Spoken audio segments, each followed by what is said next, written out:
ಯಾಗಾಯ್ತು ಎಂಬಂತ ವಿಚಾರ ತಿಳಿಯದೆ ಆ ಹೊತ್ತಿನಲ್ಲಿ ಅಕಾರ ಉಕಾರ ಮಕಾರ ಒಂದಾದ ಕಾರಣ ಓಂಕಾರ ಸ್ವರೂಪಿಯಾದಂತಹ ಮಹಾಮಾತೆ ಅವಳದ್ದೇ ನಾಮ ಸ್ಮರಣೆ ಎಂಬ ಹಾಗೆ ಇದು ಮೂಲ ಮಂತ್ರ ಎಂಬ ಹಾಗೆ ಯೋಚಿಸಿ ಅದನ್ನು ಪಠಿಸಿದ ಕ್ಷಣ ಮಹಾಮಾತೆ ಪ್ರಸನ್ನಳಾದ.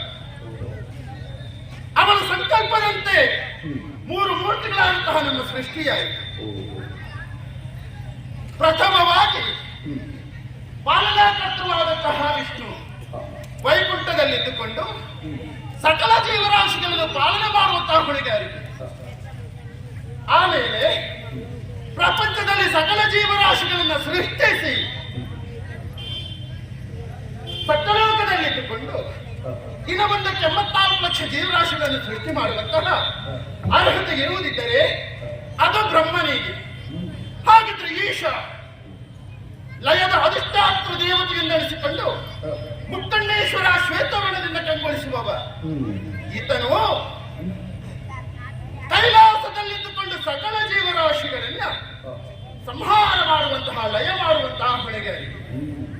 ಇದನ್ನು ಹೊತ್ತುಕೊಂಡು ಪರಮ ಪಾವನವಾದಂತಹ ಈ ಕೈಲಾಸ ಕ್ಷೇತ್ರದಲ್ಲಿದ್ದುಕೊಂಡು ಇದನ್ನು ಬೆಳ್ಳಿ ಬೆಟ್ಟ ಅಂತಲೂ ಕರೆಯುತ್ತಾರೆ. ಈ ಬೆಳ್ಳಿ ಬೆಟ್ಟದಲ್ಲಿ ಪ್ರಭು ಪರಮೇಶ್ವರ ದೇವ ಕೇವಲ ರಾಶಿಗಳನ್ನ ಅಂತರಿಕ ಹಾಗೂ ಬಹಿರಂಗ ಶುದ್ಧಿಯಿಂದ ಪ್ರಾರ್ಥಿಸಿದಂತಹ ಭಜಕರನ್ನ ಪೊರೆಯುವಂತಹ ದೇವದೇವೋತ್ತಮ ಮಹಾದೇವ ಎನ್ನುವಂತಹ ನೆಗಂತೆಯನ್ನು ಪಡೆದುಕೊಂಡವನ. ಬಿಳಿಯ ಬಣ್ಣ ಎಂದಿದ್ರೆ ಶಾಂತಿಯ ಸಂಕೇತವಂತೆ ಪ್ರಪಂಚಕ್ಕೆ. ಶಾಂತಿಯಲ್ಲಿ ಅಚಲವಾಗಿ ನೆಲೆಯಾಗಿ ನಿಲ್ಲುತ್ತದೋ ಅಲ್ಲಿ ಮಂಗಲ ಸ್ವರೂಪನಾದಂತಹ ಪ್ರಭು ಪರಮೇಶ್ವರನ ಸಾನ್ನಿಧ್ಯ ಇದೆ ಎಂಬ ಹಾಗೆ ನಂಬಿದಂತಹ ಬಾಹುಕ ಪ್ರಪಂಚವಲ್ಲವೇ. ಹಾಗಿದ್ರೆ ಸತ್ಯದ ಸ್ಥಿತಿಗತಿಯಲ್ಲಿ ಏನಾಗಿದೆ? ಕೈಲಾಸದಲ್ಲಿ ಯಾವುದಕ್ಕೂ ಕೂಡ ಕೊರತೆ ಎಂಬುವುದಿಲ್ಲ.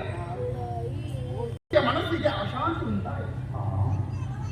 ಯಾಕೋ ಏನು ಮನಸ್ಸಿನ ಬೇಸರವನ್ನು ದೂರ ಮಾಡಬೇಕೆನ್ನುವಂತಹ ಎನ್ನುವಂತಹ ಉದ್ದೇಶದಿಂದ ಸ್ವಲ್ಪ ಕೈಲಾಸ ಶಿಖರದಿಂದ ಇಳಿದು ಹೋಗಿ ಬರುತ್ತೇನೆ, ಮನಸ್ಸಿಗೆ ಸಂತೋಷವನ್ನು ತಂದುಕೊಂಡು ಬರುತ್ತೇನೆ ಎಂಬ ಹಾಗೆ ನನ್ನಿಂದ ಅಪ್ಪಣೆಯನ್ನು ಪಡೆದುಕೊಂಡು ಹೊರಟು ಹೋದರು.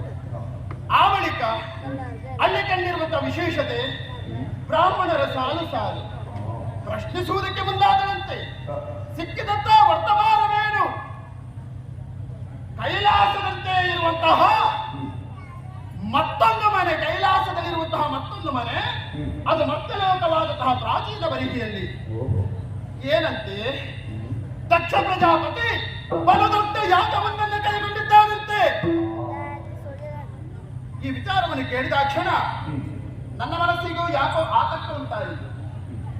ಯಾಕೆ ಅಂತ ಹೇಳಿದ್ರೆ, ಪ್ರಪಂಚದಲ್ಲಿ ಇದ್ದವತ್ತರವಾದಂತಹ ಯಾಗವನ್ನ ಮಾಡ್ತಾ ಇದ್ದಾನೆ ಎಂದಾದ ಬಳಿಕ ಇದು ಯಾಕಾಗಿ ಲೋಕ ಕಲ್ಯಾಣಾರ್ಥವಾಗಿ ಮಾಡುವಂತಹ ಯಾಗವೇ, ಅಥವಾ ಈ ಪರಮೇಶ್ವರನಲ್ಲಿರುವಂತಹ ಪೂರ್ವದೇಶ, ಅದು ತ್ರಿವೇಣಿ ಸಂಗಮ ತೀರದಲ್ಲಿ ನಡೆದು ಹೋದ ವಿಷಯ, ಅದನ್ನೇ ಚಿತ್ತದಲ್ಲಿರಿಸಿಕೊಂಡು ಈ ರೀತಿಯಾಗಿ ಶಿವನಲ್ಲಿ ದ್ವೇಷ ಸಾಧನೆಗೆ ಬೇಕಾಗಿ ಮಾಡ್ತಿರುವಂತಹ ಯಾಗವೇ?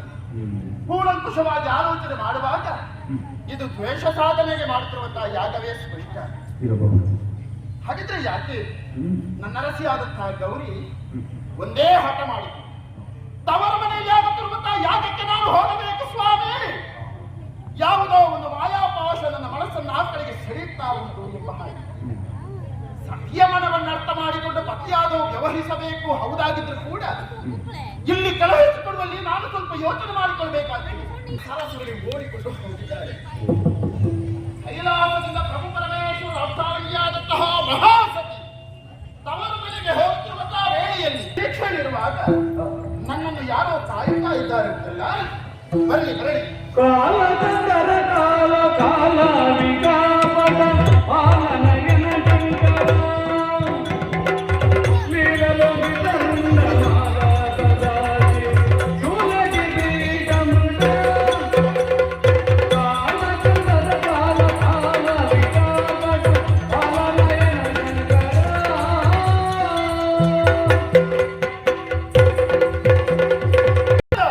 ಬಂಧನಾರದನನು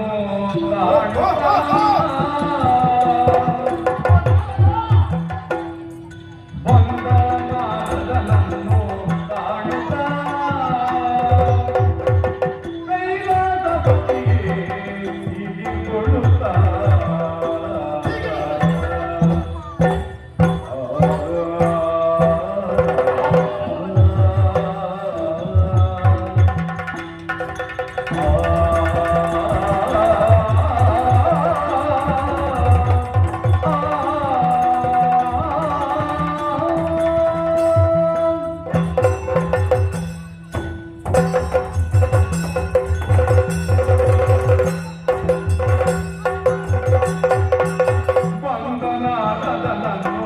ಕಾಣುತ್ತಾ ಕೈಲಾದ ಪತಿಗೆ ಹೀಗಿಕೊಳ್ಳುತ್ತಾ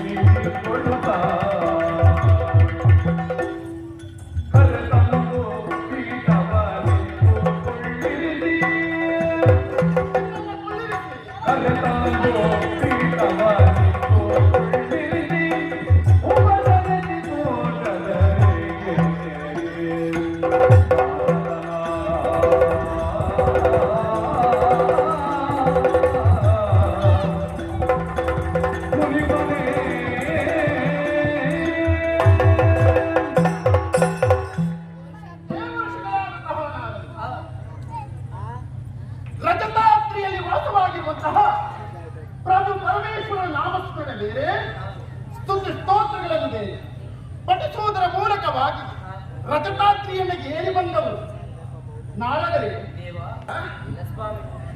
ನನ್ನ ಕಲಹದಲ್ಲೊಂದು ಲೋಕ ಕಲ್ಯಾಣ ಖಂಡಿತವಾಗಿ ಮೂರು ಮೂರ್ತಿಗಳಾದಂತಹ ನಮ್ಮ ಸಂಕಲ್ಪದಂತೆ ಇರುವವನಿಗೆ ಪ್ರಪಂಚದಲ್ಲಿ ಆಗು ಹೋಗುಗಳ ವಿಚಾರವನ್ನ ಕೂಲಂಕುಷವಾಗಿ ಅರ್ಥ ಮಾಡಿಕೊಂಡು ಇದಕ್ಕೆ ಸರಿಯಾದಂತಹ ಪರಿಮಾರ್ಜನೆ ಯಾವುದು, ಸರಿಯಾದಂತಹ ದಾರಿ ಯಾವುದು, ಇದನ್ನು ಯೋಚಿಸಿ ಮಧ್ಯೆ ನಮ್ಮ ಬಳಿಗೆ ಬಂದು ಅದನ್ನು ಅರ್ಹಿದೆ ಅಂತಾದ್ರೆ ದೇವರ ಸ್ಥಾನದಲ್ಲಿರುವಂತಹ ಮೂರು ಮೂರ್ತಿಗಳಾದಂತಹ ನಾವು ಅದಕ್ಕೇನಾದರೂ ಒಂದು ಸೂಕ್ತವಾದಂತಹ ದಾರಿಯನ್ನ ತಂದುಕೊಳ್ಳುವವರೇ ಸತ್ಯ.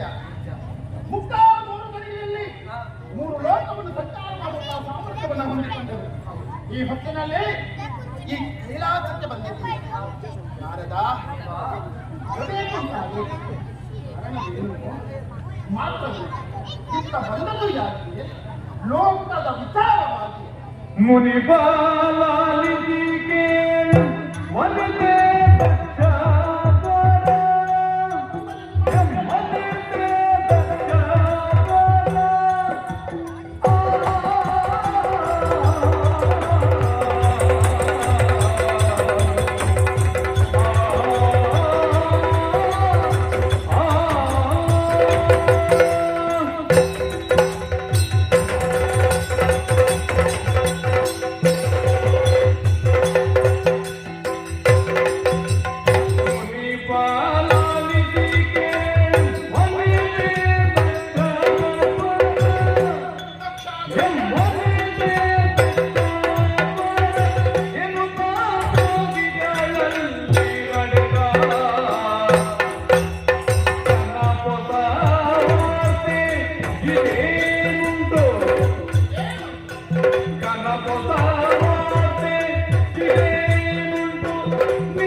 ಪ್ರಪಂಚದಲ್ಲಿ ಸಕಲವನ್ನು ತಿಳಿಯುವಂತಹ ಲೋಕಪ್ರಿಯನಾದಂತಹ ನಾರದನಿಗೆ ಅಂತಹ ಒಂದು ದಿವ್ಯ ಶಕ್ತಿ ಇದೆ ಎಂಬುದನ್ನು ಮನಗಂಡು ನಿನ್ನಲ್ಲಿ ಒಂದು ಪ್ರಶ್ನೆಯನ್ನು ಕೇಳುತ್ತೇನೆ ನಾನು. ಈ ಪೂರ್ವದಲ್ಲಿ ಪ್ರಾಚೀನ ವಹಿಯಲ್ಲಿ ದಕ್ಷ ಪ್ರಜಾಪತಿಯ ಆಳ್ವಿಕೆಯಲ್ಲಿ ಅವನ ಆಸ್ಥಾನದಲ್ಲಿ ಮಹತ್ತರವಾದಂತಹ ಯಾಗವನ್ನು ಕೈಗೊಂಡಿದ್ದಾನಂತೆ. ಅದುವೇ ಮಹಾಧ್ವರ ದಕ್ಷಧ್ವರ ಇದನ್ನು ಮಾಡುತ್ತಾ ಇದ್ದಾನಂತೆ. ಬಹುತೇಕ ಮಂದಿ ಜನರು ಅಲ್ಲಿ ಬಂದಿದ್ದಾರೆ.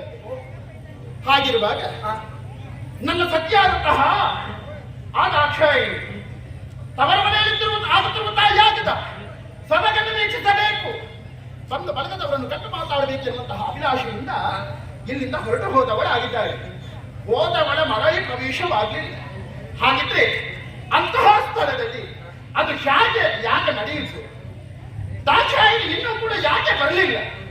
ಇದೆಲ್ಲವನ್ನೂ ತಿಳಿಯುವಂತಹ ಬಯಕೆ ನನಗೊಟ್ಟು ಕೇಳಿದೆಯ ನಾರದ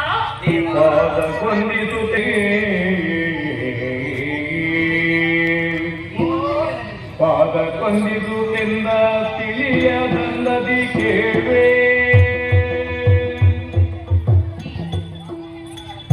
ಆದರೂ ಬೇಳೆ ಹೋದವಳ, ಆದರೂ ಬೇಳೆ ಹೋದವಳ, ಏನು ನಾರದ ಆಧರಿಸದೆ ಯಜ್ಞ ನಿನಗೀಯದಾಗ ದೇವ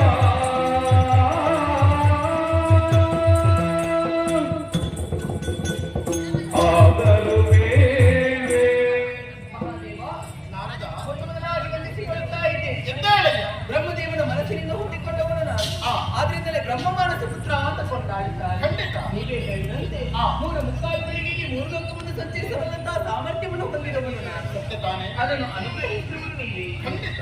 ಅದನ್ನೆಲ್ಲ ಯೋಚಿಸುವುದು ನಾನು. ಓ ಉಳಿದರೆಂದರೆ ಸಕಲವನ್ನು ತಿಳಿಯುವಂತ ಮಹಾಜ್ಞಾನಿಗಳು ನೀವಲ್ಲ. ಆ ಅದರಿಂದಲೇ ಕೇಳ್ತಾ ಇದ್ದೀರ. ಶಬ್ದದಿಂದಲೇ ತೀರ್ಥ ಬರಬೇಕಲ್ಲವೇ? ಖಂಡಿತ ಸ್ವಾಮಿ. ಆ. ಹೇಳ್ತೇನೆ ನಾನು. ಎಂದಿನಂತೆ ಇಂದು ಕೂಡ ಆ. ಗಗನ ಮಾರ್ಗದ ಮುಖೇನವಾಗಿ ಸಂಚರಿಸುತ್ತಿರುವಂತಹ ವೇಳೆಯಲ್ಲಿ ಭೂಲೋಕಕ್ಕೆ ಇಳಿಯಬೇಕೆನ್ನುವಂತಹ ಮನಸ್ಸು ನನಗಾಯಿತು. ಪ್ರಾಚೀನವರಿಗೆ ಉಳಿದವನು ನಾನು. ಆ. ದಕ್ಷ ಪ್ರಜಾಪತಿ ದೊಡ್ಡದಾದಂತಹ ಯಾಗವನ್ನೇ ಮಾಡುತ್ತಾ ಇದ್ದ. ಋಷಿ ಮುನಿಗಳು ಬಂದು ಸೇರಿ, ಆ. ದೇವಾದಿ ದೇವತೆಗಳು ಬಂದು ಸೇರಿ, ಹೌದೇ? ನನ್ನ ಮಿತ್ರರು ಬಂದು ಸೇರಿ, ಅಲ್ಲಿ ನಾನು ದಾಕ್ಷಾಯಣಿ ಎಂಬುದವರನ್ನು ಕಂಡೆ. ಹೌದಾ? ಮೊದಲ ಹೋದಂತ ಅವಳಿಗೆ ಸರಿಯಾದಂತ ಮನ್ನಣೆ ಸಿಕ್ಕಿದೆಯೇ, ಮರ್ಯಾದೆ ಸಿಕ್ಕಿದೆಯೇ, ಯಾವ ರೀತಿಯಲ್ಲಿದ್ದಾಳೆ, ಅವಳ ಮುಖದ ವೈಖರಿ ಹೇಗಿದೆಯೋ ಎಲ್ಲವನ್ನು ಹೇಳುವೆಯಾ? ಎಲ್ಲರೂ ಅವರನ್ನು ಮಾನಿಸ್ತಾರೆ, ಗೌರವವನ್ನು ನೀಡ್ತಾರೆ ಎಂಬುದಾಗಿ ನಾವು ಭಾವಿಸಿದ್ರೆ ನನ್ನ ಭಾವನೆಯ ವಿಷಯಾಗಿ ಹೋಯಿತು ದೇವ. ಅದು ಯಾಕೆ? ಮೊದಲಾಗಿ ಅವರಿಗೆ ಸಿಕ್ಕವರು ಅಕ್ಕನ್ನೆಯ ಭಾವಂದಿರು. ಅವರಿಗೆ ನಮಸ್ಕರಿಸುವುದಕ್ಕಾಗಿ ಮುಂದಾದ್ರೆ ಇವರ ಮಾತನ್ನು ಮೀರಬಾರದೆನ್ನುವಂತಹ ಉದ್ದೇಶದಿಂದ ಆಕೆಯು ತದನಂತರ ತನ್ನ ಪ್ರೀತಿಯ ತಂದೆಯಾದಂತಹ ದಕ್ಷಿಣಿಗೆ ನಮಸ್ಕರಿಸುವುದಕ್ಕಾಗಿ ಮುಂದಾದ ಸಿಟ್ಟಿನ ಬರದಿಂದ ತನ್ನ ಮುಖವನ್ನು ತಿರುಗಿಸಿಬಿಟ್ಟ ದುಷ್ಟ. ಎಲ್ಲರಿಂದಲೂ ಅವಮಾನವಾಯಿತು. ಎಲ್ಲ ದೇವತೆಗಳಿಗೂ ಅಭಿಸಿದ್ದರೂ ಕೂಡ ನನ್ನೊಡೆಯನಾದಂತಹ ಪರಮೇಶ್ವರಿಗೆ ಅಭಿಸಿಲ್ಲ. ಇಲ್ಲಿ ನಡೆಯುತ್ತಾ ಇರುವುದು ನಿರೀಶ್ವರಿಯಾಗಿರುವಂತಹ ವಿಚಾರವನ್ನು ಅರಿತು ತನ್ನೊಳಗಡಿದ್ದಂತಹ ಯೋಗಾಗ್ನಿಯನ್ನು ಹೊರತರಿಸಿ ಅದರ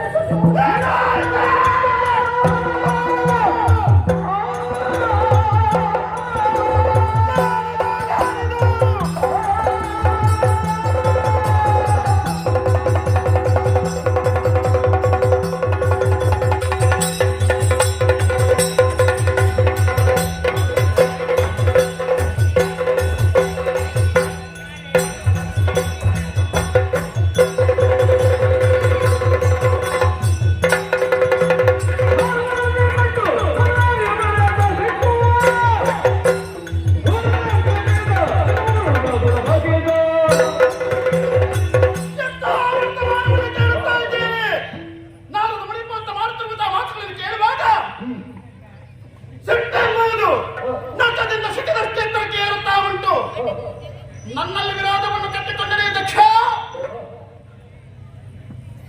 ಅವಮಾನವಾಯಿತು ಎನ್ನುವಂತಹ ಕಾರಣದಿಂದ ದಾಕ್ಷಾಯಿಣಿ ದಗದಗಲಿ ಉರಿತಿರುತ್ತಾ ವ್ಯಕ್ತಿಗೆ ಬಿದ್ದು ತನ್ನ ದೇಹವನ್ನೇ ತ್ಯಜಿಸಿಕೊಂಡರೆ ಬಿಡುವೆನೆ ಲಗಿತಾತ್ರ ದೇವತೆ ನಾನು ಒಮ್ಮಿಂದ ಬೆಳೆ ನನ್ನ ಹಣೆಯಲ್ಲಿರುವಂತಹ ಕಿಚ್ಚಿನ ಕಣ್ಣು ಇದನ್ನು ತೆರೆದಂತಾದ್ರೆ ಪ್ರಪಂಚವನ್ನೇ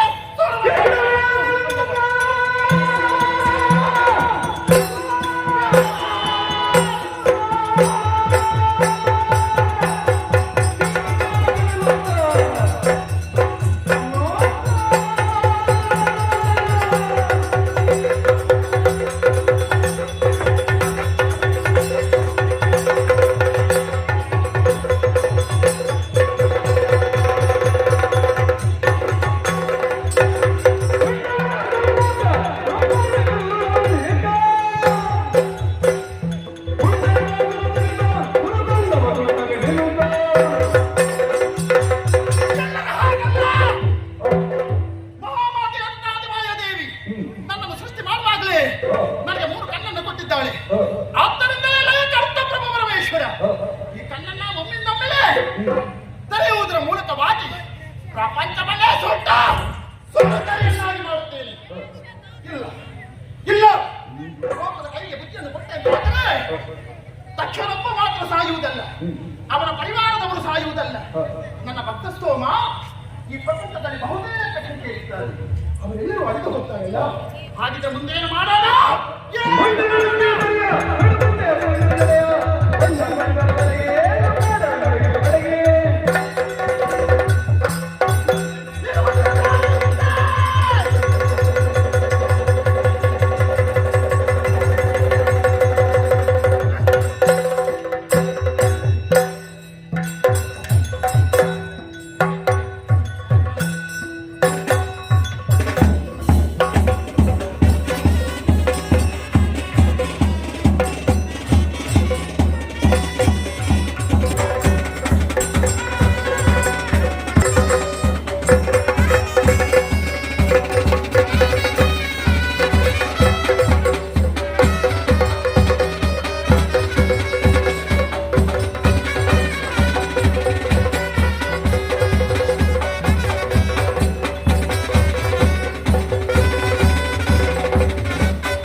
ನಮ್ಮದೇ ನನ್ನ ದೃಷ್ಟಿ ಹಾ ಅತ್ತ ಇತ್ತ ಸುತ್ತಮುತ್ತ ಎತ್ತ ನೋಡಿದರು ನನ್ನ ಅಕ್ಷಗಳಿಗೆ ಯಾರು ಗೋಚರಿಸದೇ ಇರುವಂತಹ ಸಂದರ್ಭ ಮೇಲ್ಮುಖವಾಗಿ ಒಂದು ದೃಷ್ಟಿಯನ್ನು ಹಾಯಿಸಿದಾಗ ಎತ್ತರವಾದಂತಹ ಪರ್ವತ ಪ್ರದೇಶದಲ್ಲಿ ಮೂರು ಕಣ್ಣಿನ ಮನೆಯೊಬ್ಬ ಗೋಚರಿಸಿಕೊಂಡೆ. ನಿಜ ನಿಜ.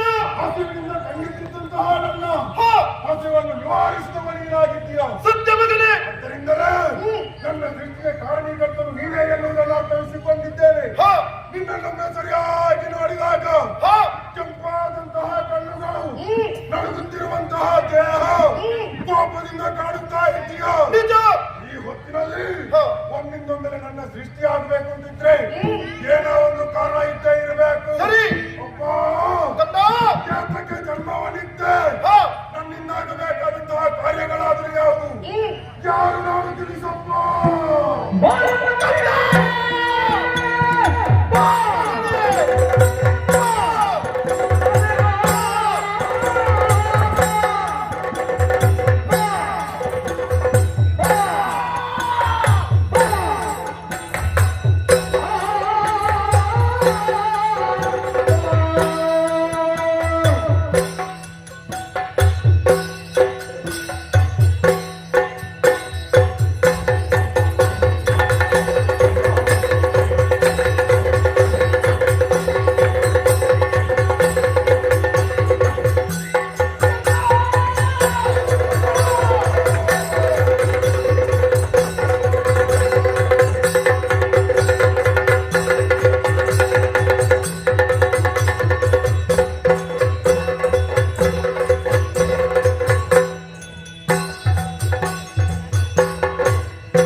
ಒಂದಷ್ಟು ಪ್ರಶ್ನೆಗಳ ಸುರಿಮಳೆಯನ್ನ ನನ್ನ ಕಣ್ಣ ಮುಂದೆ ಇಟ್ಟವನಾಗಿದ್ದೀಯ. ಹೌದಪ್ಪ. ಸಂತೋಷವಾಯ್ತು ಮಗನೇ. ನಿನ್ನ ಪ್ರಶ್ನೆಗೆ ಸಮರ್ಪಕವಾದ ಉತ್ತರವನ್ನು ನೀಡಬೇಕಾದವನಾಗಿ ಕಂದ. ಬರುವಾಗಲೇ ಜನಕ ಎಂಬ ಹಾಗೆ ಸಂಬೋಧಿಸಿದೆ. ಇದರಿಂದಲಾಗಿ ತೃಪ್ತನಾಗಿ ನಿನ್ನ ಸೃಷ್ಟಿಗೆ ಕಾರಣೀಕರ್ತ ನಾನೇ ಆಗಿದ್ದೀನಿ. ಪ್ರಯಾಸದಲ್ಲಿದ್ದುಕೊಂಡು ಲಯದ ಅಧಿಷ್ಠಾತ್ರ ದೇವತೆ ಪ್ರಭು ಪರಮೇಶ್ವರನ ಮನಸ್ಸಿಗೆ ಅಶಾಂತಿ ಉಂಟಾಯಿತು. ಕುಪಿತನಾದ ಸಂದರ್ಭದಲ್ಲಿ ನನ್ನ ಶಿರದಲ್ಲಿರುವಂತಹ ಜಡೆಯನ್ನ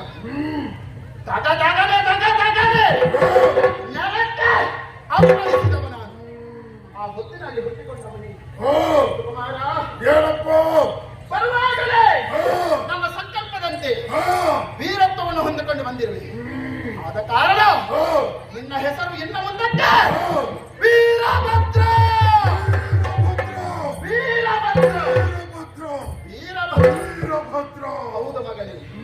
ಸಿಗಿಸುವರೆ ಬಲವಾದ ಕಾರಣವಿದೆ ಮಗನೇ. ಏನಾಯ್ತಪ್ಪ?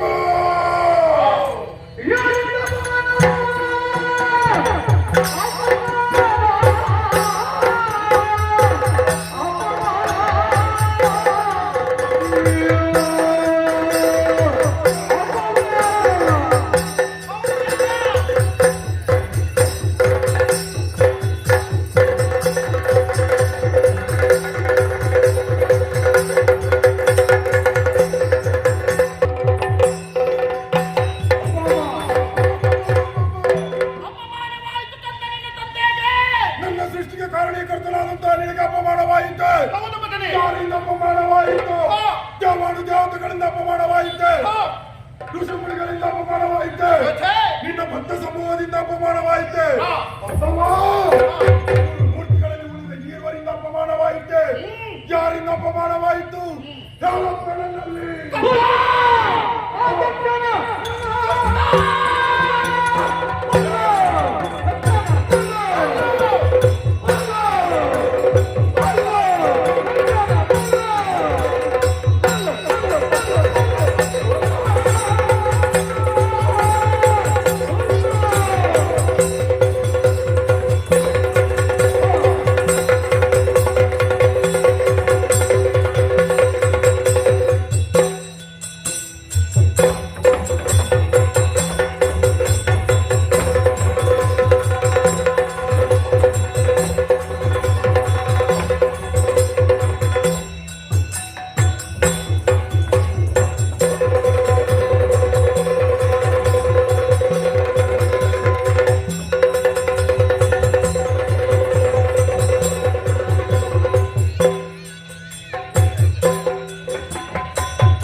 ಶಿರಾಪರಿಹಿಯಾದಂತಹ ದಕ್ಷ ಪ್ರಜಾಪತಿ ಹಾ, ಯಾಗವನ್ನು ಕೈಗೊಂಡಿದ್ದಾನೆ. ಹಾ, ಲೋಕ ಕಲ್ಯಾಣಕ್ಕಾಗಿ ಅಲ್ಲ, ಮತ್ತೆ ನಿನ್ನ ತಂದೆಯ ಮೇಲೆ ದ್ವೇಷವನ್ನು ತೀರಿಸುವುದಕ್ಕಾಗಿ. ಹೌದೇ ಅದರಿಂದ ಹಾ, ಇದನ್ನು ಅರಿತಂತಹ ನಿನ್ನ ತಾಯಿಯಾದಂತಹ ದಾಕ್ಷಾಯಿ ಹಾ, ತವರ ಮನೆಯಲ್ಲಿರುವಂತಹ ಯಾಗದಲ್ಲಿ ತಾನು ಪಾಲ್ಗೊಳ್ಳಬೇಕೆನ್ನುವಂತಹ ಉದ್ದೇಶಿಸಿದ್ದಾರಂತೆ ನಿನ್ನ ತಾಯಿ. ತಾಯಿ ಎಂದು ಹೋದರೆ ಮಗನೇ, ಇದಕ್ಕೆಲ್ಲ ಕಾರಣ ಈ ಹೊತ್ತಿನಲ್ಲಿ ಹಾ, ಕಲ್ಯಾಣವಾಗಬೇಕು ಅಂತಾದ್ರೆ ಇದಕ್ಕೆಲ್ಲ ಕಾರಣಕರ್ತನಾದವ ಯಾರು? ಯಾರು? ಆ ದುಷ್ಟನಾದಂತಹ ದಕ್ಷ. ತಕ್ಷಣ ಅಪ್ಪ ಮಾಡಬೇಕಾದಂತಹ ಹಾ, ಯಾವುದದು ಯಾವುದೂ ಅಲ್ಲ. ಹಾ, ಈ ರೀತಿಯಾಗಿ ಅನ್ಯಾಯ ಅಧರ್ಮಗಳನ್ನು ಮಾಡಿದಂತಹ ಆತ ಹಾ, ಕೆಂಡವನ್ನೇ ತನ್ನ ಸೆರಗಿನಲ್ಲಿ ಗಂಟಿಸಿಕೊಂಡಿದ್ದಾನೆ. ಓಹೋ ಅದಕ್ಕಾಗಿ ವೀರನು ಧೀರನುವಾದಂತಹ ಹಾ, ವೀರಪುತ್ರನಾದಂತಹ ನಿನ್ನನ್ನು ಸೃಜಿಸಿದ್ದೇನೆ. ಹಾ, ಆ ಖಡ್ಗದಿಂದ ಹಾ. ಆತನ ಶಿರವನ್ನ ಅಪ್ಪ ನಿನ್ನ ಆಶೀರ್ವಾದವನ್ನು ಉಂಟು ಅಂತ ಯಾವ ಕಾರ್ಯವನ್ನು ಸಾಧಿಸ್ತೇನೆ ಎನ್ನುವಂತ ಬಲವಾದ ನಂಬಿಕೆ ಇದೆ. ಸಂತೋಷವಾಗಿ ಎರಡು ಕೈಯನ್ನೆತ್ತಿ ಆಶೀರ್ವಾದ ಮಾಡಪ್ಪ. ಹಾ, ಇನ್ನು ಮುಂದಕ್ಕೆ ಲೋಕ ಉಳಿದಾಗಲಿದೆ.